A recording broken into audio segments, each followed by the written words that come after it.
So when you're starting perspective, the first thing is you need to make sure you tape down your paper so that the T-square will work correctly. I just need to tape it down enough to where the paper's not going to move. So just one at the top, one at the bottom will be fine. I don't want to cover up too much of the paper, but once it's on, then we're good. If you happen to have a piece of cardboard, otherwise you will be taping this down to a tabletop. Make sure your tabletop doesn't have any etchings into it, otherwise, you know, it'll kind of bump. All right, so basic 1-point perspective. T-square, a couple of tips on how to make sure you're using it correctly. Why a T-square is shaped like a T is that when this is flush against your surface, so whether that's on the side of your desk or on the side of a cardboard or a drawing board, this, as soon as I draw a line, every other line, as long as this is flush with this, they will all be parallel to each other, and I know that. Okay, that's how it's going to work. When I do it on this edge, now every line I do will be, you know, parallel this way, but now they're also going to be perpendicular to the other lines, so I can get really accurate right angles, perpendicular, parallel lines. So to practice, you're going to make some boxes in 1-point perspective. First step, you draw a horizon line. Use your T-square here, and then just draw a line across. We're doing 1-point perspective, so that means there's 1 point. So we're going to make a little dot in the middle. Hopefully you can see that. I don't want to draw it too big. If you make your mark too big, then it's harder to actually make everything converge.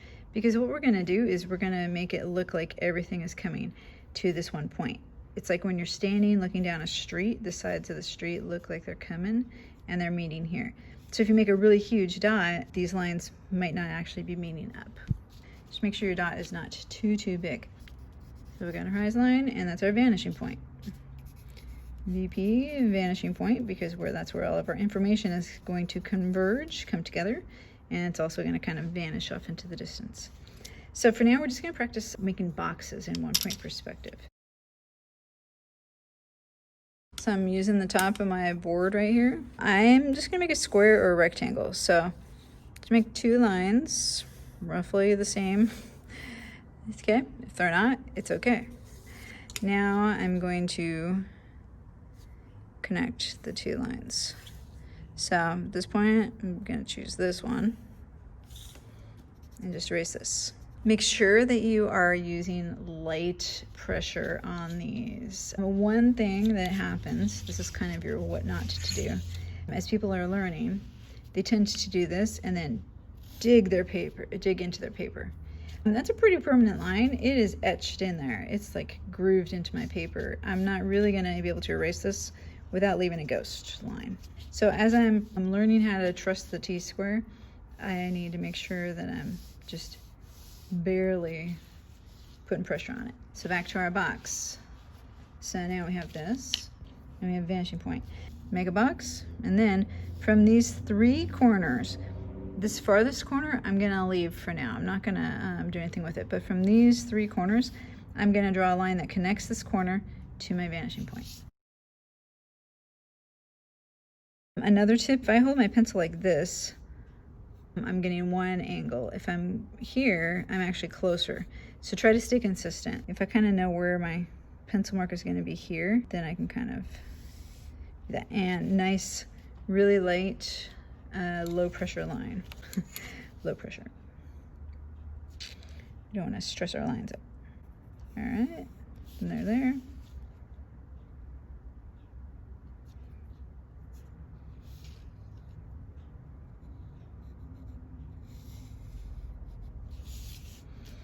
Now we have 3 lines that are going to the vanishing point, called orthogonals. But basically now our box is receding in shape. But right now we have an infinity box. It's going backwards to infinity. We need to figure out, where do we want this box to end? In between these 2 guidelines, I'm just going to pick how far back do I want my box to go. It's going from that line and stopping there. You notice how these lines are parallel and perpendicular. I made a box with right angles. And these are angled and the way that I made this line here, it echoes this side of the box. So this front of the box and the back of the box parallel. So if you think about it now, this line, front of the box, back of the box have to be parallel. So now I just use my T-square going the other direction. And same thing, I gotta make sure this corner matches up. But now I'm just gonna add a line in between these two. As long as I was using light pressure, I can erase. And as you get a little bit more used to it, you learn not to make your lines go all the way to the vanishing point. So now I have a box that looks like it is receding and going backwards into space proportionately. So you're going to practice that. Make a couple of boxes.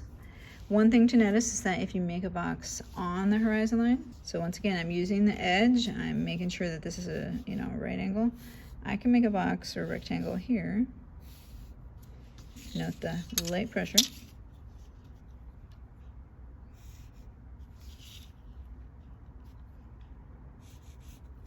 What now? Right now it's transparent. Now my box is transparent because I can still see the horizon line. So if I don't want this to be transparent, then I can erase my horizon line. I'm only going to erase my horizon line if there's a box or something that I want to look solid in front of it. So we're going to go back to this box again. I didn't draw this one. The reason is, if I draw this one, then it looks like I'm looking through the box. Let me show you what I mean here. So if I start drawing this, even if I don't finish it, see how now it looks like the box is either see-through or empty, and like I'm looking towards the back of the box. So it's different. So you can definitely draw these depending on what you're trying to draw and what effect you're doing. That same thought, if I draw this line, I'm going to be able to see through the box. If I draw this line, I'm going to be able to see through the box. So if I want this to be a solid box, my lines I'm only drawing from the top and the bottom. Figure out where I want to end my box. And once again, now I have to erase my horizon line if I want this to look solid, and I can erase my guidelines. So now it looks like there's a box sitting, going back in distance. If you didn't figure this out, this box is above the horizon line, so I can see the bottom of it, right? I can't see the top, which is accurate. If, I was looking at something and as soon as I raise it up above my head, I can't see the top of it anymore. This is eye level. I can't see really the bottom or the top of it.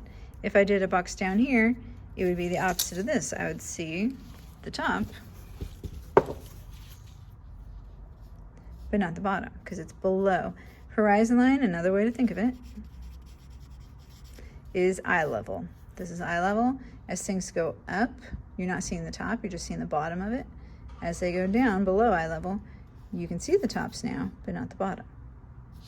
All right, go to it, draw a few boxes, and try it out.